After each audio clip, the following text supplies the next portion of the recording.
दोस्तों नमस्कार। आप देख रहे हैं अपना YouTube channel be your money manager. दोस्तों इन दिनों बैंक में पैसा रखना काफी रिस्की हो गया है। ना जाने कब कौन सा बैंक डूब जाए, ना जाने कब किस बैंक का लाइसेंस आरबीआई रद्द कर दे, ना जाने आरबीआई कब किस बैंक पर प्रतिबंध लगा दे और उसके बैंक खाता धारकों को पैसे निकालने पर लिमिट लगा दे। कहना मुश्किल है।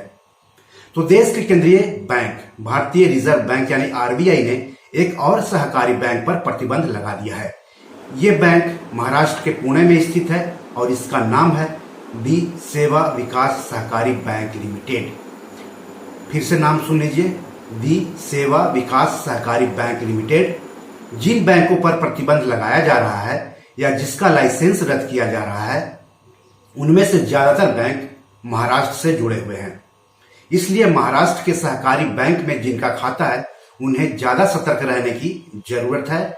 उन्हें अपने बैंकों से जुड़े हुए खबरों पर लगातार नजर रखने की जरूरत है। उन्हें अपने बैंकों के प्रदर्शन पर लगातार नजर रखने की जरूरत है, क्योंकि महाराष्ट्र में सबसे ज्यादा बैंक प्रतिबंध के शिकार हो रहे हैं या लाइसेंस रद्द किया जा रहा है।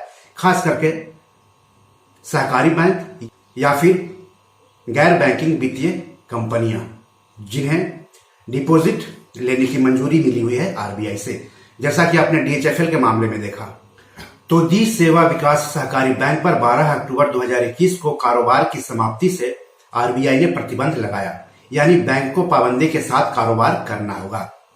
तो इस प्रतिबंध का मतलब क्या है? तो आरबीआई ने इसकी जानकारी दी है।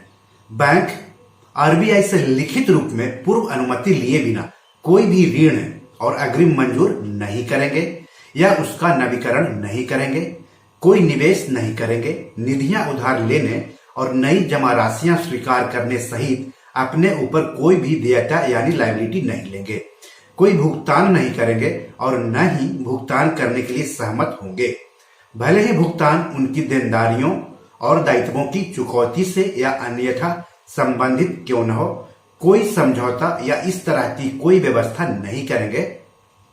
और रिजर्व बैंक के दिनांक 12 अक्टूबर 2021 के निर्देश, जिसकी प्रति जनता के हितबद्ध सदस्यों के अवलोकनार्थ बैंक परिसर में प्रदर्शित की गई है, में अधिसूचित के अलावा अपनी किसी भी संपत्ति या आस्ति को न तो बेचेंगे, न अंतरित करेंगे या अन्यथा रीति से उनका निपटान करेंगे। इसके अलावा रिजर्व बैंक निर्देशों में उल्लिखित शर्तों के अधीन सभी जमाकर्ताओं के सभी बचत खातों अथवा चालू खातों अथवा अन्य जमा खातों में कुल राशि में से 1000 रुपये से अधिक की निकासी की अनुमति नहीं होगी अगले आदेश तक। इसका मतलब क्या हो गया? इसका मतलब ये हो गया कि अगर आपका दी सेवा विकास सहकारी बैंक लिमिटेड में बचत खाता है या करेंट अकाउंट है या एफडी, आरडी या किसी और जमा स्कीम में आपके पैसे लगे हुए हैं और उसमें 1000 रुपये से अधिक पैसे जमा हुए हैं, फिर भी आपको सिर्फ 1000 रुपये तक ही निकालने की अनुमति होगी। और 1000 ये जो निकलेंगे उसमें चेक शामिल है, अगर आपने किसी को चेक दिया है उसमें एटीएम से निकलने वाले पैसे शामिल हैं, उसमें अगर आप ऑटोमेटिक तौर पर जो ट्रांसफर करते हैं पैसे हर महीने में लोन के लिए या फिर इंश्योरेंस पॉलिसी के लिए या फिर म्यूचुअल फंड की एसआईपी के लिए, वो सब शामिल है 1000 रुपये में ही। यानी अगर आप एटीएम से निकालते हैं या फिर चेक देते हैं किसी को या फिर लोन चुकाना है या फिर म्यूचुअल फंड का एसआईपी हो या फिर इंश्योरेंस पॉलिसी का प्रीमियम जमा करना हो, सब 1000 से ज्यादा आप नहीं कर सकते उस बैंक के जरिए।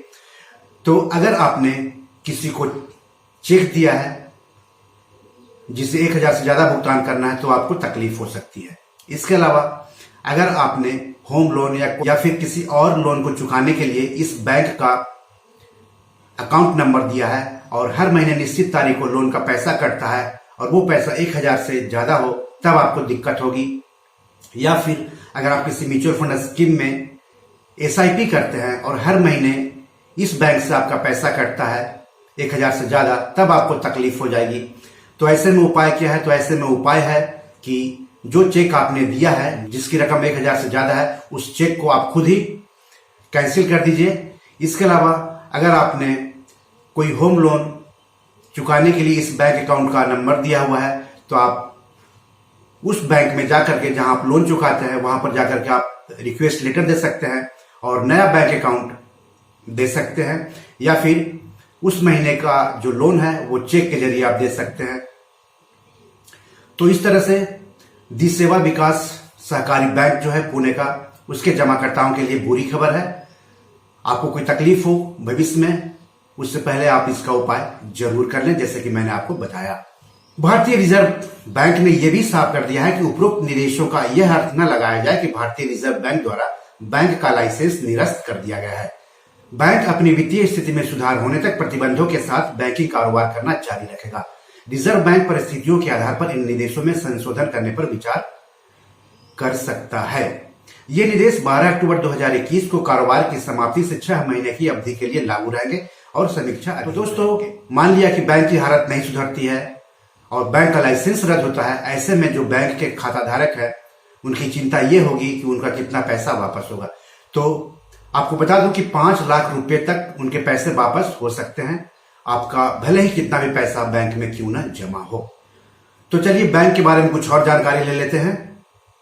इससे पहले इस साल जून में लोन फ्रॉड के संदेह के बाद बैंक के बोर्ड ऑफ डायरेक्टर को भंग कर प्रशासक नियुक्त किया गया था आरबीआई के द्वारा। बैंक में 429 करोड़ के लोन फ्रॉड का खुलासा इस साल अगस्त में हुआ था। इस साल फरवरी में दिशा निर्देशों का पालन नहीं करने की वजह से आरबीआई ने बैंक पर 55 लाख रुपए का जुर्माना लगाया था। आपको बता दूं कि यह बैंक 30 साल पुराना है और 1971 से कारोबार कर रहा है। बैंक में लोन फ्रॉड का खेल 2007 से ही चल रहा था। लोन फ्रॉड में बैंक के बोर्ड ऑफ डायरेक्टर्स के 13 सदस्य, 11 कर्मचारी और वो 37 कंपनियां शामिल हैं जिन्हें लोन दिया गया था। इस बैंक का मुख्यालय पिंपड़ी चिंचवड़ में है। बैंक की कुल 25 शाखाएं हैं और बैंक के 1 लाख खाता धारक हैं। तो इस तरह से 1 लाख खाता धारकों के लिए बहुत ही बुरी खबर है। दोस्तों, एक बात और याद रखिएगा, आरबीआई है, सरकार है, वित्त मंत्रालय है, लेकिन फिर भी बैंक में रखे अपने पैसों की सुरक्षा को लेकर के आप खुद ही सतर्क रहिए, क्योंकि आपके पैसों पर लुटेरों की नजर है। कब कौन पैसा लूटकर भाग जाएगा कहना मुश्किल है। जब आपका पैसा लूट जाएगा तो पछताने के सिवाय आपके पास कोई उपाय नहीं रहेगा, कोई विकल्प नहीं रहेगा। कई बैंकों या डीएचएफएल जैसी गैर बैंकिंग वित्तीय कंपनियों के जमाकर्ताओं के साथ ऐसा हो चुका है, इसलिए पैसा आपका है, उसकी सुरक्षा भी आप ही कीजिए। तो बी योर मनी मैनेजर में आज इतना ही।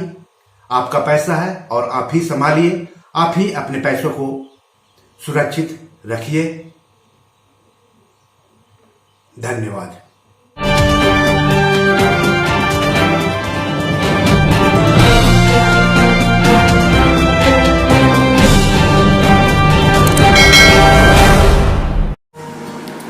दोस्तों, ये हमारी 7 किताब है जो कि अमेजॉन पर पब्लिश्ड है।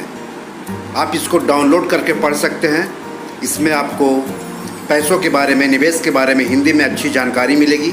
साथ ही साथ कुछ कविताओं की भी किताब है जो जिंदगी की हकीकत बताएगी। तो इसे आप डाउनलोड कर सकते हैं। डिस्क्रिप्शन में इसके लिंक दिए हुए हैं।